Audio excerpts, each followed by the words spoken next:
আসসালামু আলাইকুম। রোজি সিবি চ্যানেলে সকলকে স্বাগত।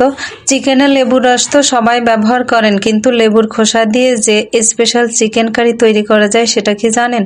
এই চিকেনের এত সুন্দর অ্যারোমা আর স্বাদ, যেটা না খেলে বিশ্বাসই করবেন না। একটি লাইক দিয়ে সম্পূর্ণ রেসিপিটি দেখবেন আশা করছি। তো চলুন প্রসেসটা দেখে নেওয়া যাক। বিসমিল্লাহির রহমানির রহিম। রেসিপিটি তৈরির জন্য এখানে আমি 1 কেজি ওজনের একটা মুরগি রেগুলার সাইজের করে কেটে নিয়েছি। এর মধ্যে কিছুটা লেবুর রস ও লবণ দিয়ে মেখে পানি দিয়ে কয়েকবার ধুয়ে নেব। এভাবে লেবুর রস ও লবণ দিয়ে ধুয়ে নিলে মুরগির মাংসে যে একটা গন্ধ থাকে সেটা চলে যাবে, আর মাংসে থাকা ময়লা বা রক্ত ঠিকমতো পরিষ্কার হয়ে যাবে। এখন মাংসটাকে ম্যারিনেট করার জন্য 1 চা চামচ আদা রসুন বাটা, 1 চা চামচ পেঁয়াজ বাটা, কিছুটা লবণ, 2 চা চামচ সরিষার তেল দিয়ে মাংসটাকে ভালোভাবে মেখে 10 মিনিট ঢেকে রেখে দিতে হবে। আর ম্যারিনেট করার সময় সরিষার তেলটা দেওয়ার চেষ্টা করবেন, এতে মাংস ভেতর থেকে নরম আর জুসি হয়। 10 মিনিট পর প্যানে 3 টেবিল চামচের মতো তেল দিয়ে তেলটা গরম হয়ে গেলে তার মধ্যে 6-7টা এলাচ, 2 টুকরো দারুচিনি, 5-6টা লবঙ্গ, 2টা তেজপাতা, 15 থেকে 20 পিস গোলমরিচ দিয়ে সামান্য কিছুটা ভেজে তার মধ্যে হাফ কাপ পেঁয়াজ কুচি দিয়ে পেঁয়াজটা নাড়াচাড়া করে ব্রাউন কালার হয়ে আসা পর্যন্ত ভেজে নেব। এবার এর মধ্যে দিয়ে দেব একটা রসুন ও 2 চা চামচ আদা কুচি। এটাকে খুবই অল্প সময় হালকা ব্রাউন বা কাঁচা গন্ধ চলে যাওয়া পর্যন্ত ভেজে নেব।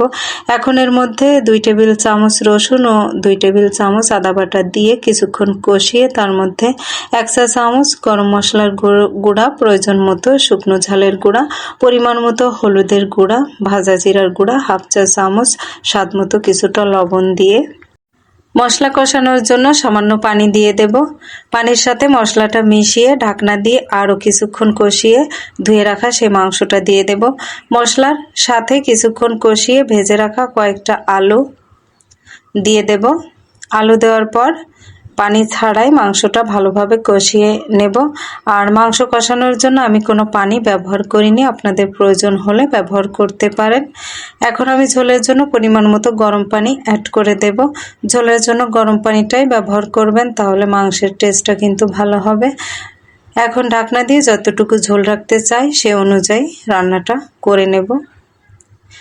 এরপর এর মধ্যে 1 চা চামচ ভাজা জিরার গুঁড়া, 5-6টা আস্ত কাঁচা ঝাল, 1 চা চামচের মতো লেবুর রস ও 2 চা চামচ ঘি দিয়ে একটু মিশিয়ে তারপর ঢাকনা দিয়ে আরও 2 মিনিট রান্না করে নেব। এখানে দেখুন আমি একটা লেবু নিয়েছি। এই লেবুর একদম উপরে যে সবুজ খোসা থাকে, একটা গ্রেটার দিয়ে সেই খোসাটা ছাড়িয়ে নেব। উপরের আবরণের ঠিক নিচেই সাদা যে আরেকটা আবরণ থাকে সেটা কিন্তু নেওয়া যাবে না।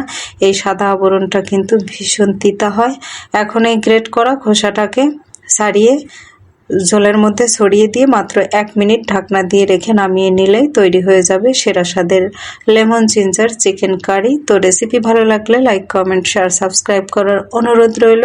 পেজ ফলো দিতে ভুলবেন না। শেষ করছি। আল্লাহ হাফেজ।